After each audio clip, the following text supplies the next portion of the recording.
एक बार की बात है, एक शानदार शहर में हैप्पी प्रिंस की एक शानदार मूर्ति खड़ी थी। वह उत्तम सोने से मढ़ा हुआ था। उसकी आंखों में नील मणि थी और उसकी तलवार की मूठ पर एक माणिक चमक रहा था।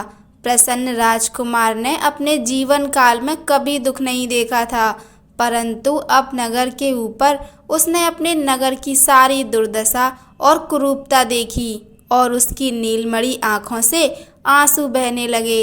एक रात एक छोटा निगल शहर के ऊपर से उड़ गया।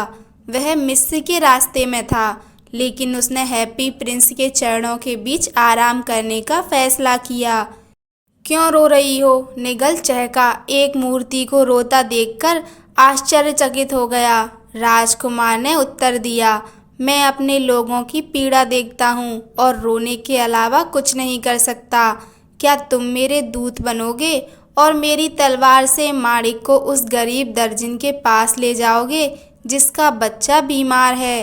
राजकुमार की दयालुता से प्रभावित होकर निगल सहमत हो गया। उसने माणिक लिया और दर्जिन की गोद में डाल दिया। अगली रात राजकुमार ने स्वैलों से अपनी एक नीलमणि आंख एक संघर्षरत नाटककार के पास ले जाने को कहा। निगल ने वैसा ही किया जैसा कहा गया था। हालांकि वह यह जानकर दुखी हो गया कि राजकुमार अंधा हो रहा था। तीसरी रात को राजकुमार ने अनुरोध किया कि उसकी दूसरी आंख एक मैच लड़की को दे दी जाए जो अपना मैच हार गई थी और खाली हाथ घर जाने से डरती थी। लेकिन तुम अंधे हो जाओगे, स्वैलों ने विरोध किया। जैसा मैं कहूँ वैसा करो, राजकुमार ने विनती की। इसलिए निगल ने राजकुमार की दूसरी आंख निकाल ली और उसे मैच गर्ल के पास ले गया। अब हैप्पी प्रिंस अंधा था और स्वैलों ने उसकी उदारता से प्रभावित होकर हमेशा उसके साथ रहने की कसम खाई। निगल ने राजकुमार को उन स्थानों के बारे में बताया जो उसने देखे थे और राजकुमार ने अपने लोगों के सुख और दुख की कहानियां सुनाई। निगल ने राजकुमार को ढकने वाली सोने की पत्ती को टुकड़े टुकड़े करके उतार दिया और गरीबों को दे दिया। आखिरकार सर्दियां आ गईं। निगल कमजोर हो गया, लेकिन वह अपने दोस्त राजकुमार के साथ रहा।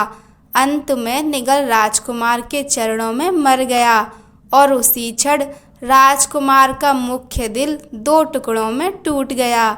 अगले दिन शहरवासियों ने अब सुस्त और अनाकर्षक मूर्ति को देखकर इसे पिघलाने का फैसला किया, लेकिन टूटा शीशा दिल नहीं पिघला, ना ही उन्हें मृत निगल मिला।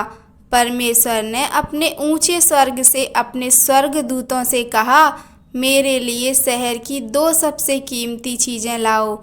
स्वर्गदूत उसके लिए शीशा हृदय और मृत निगल लाए।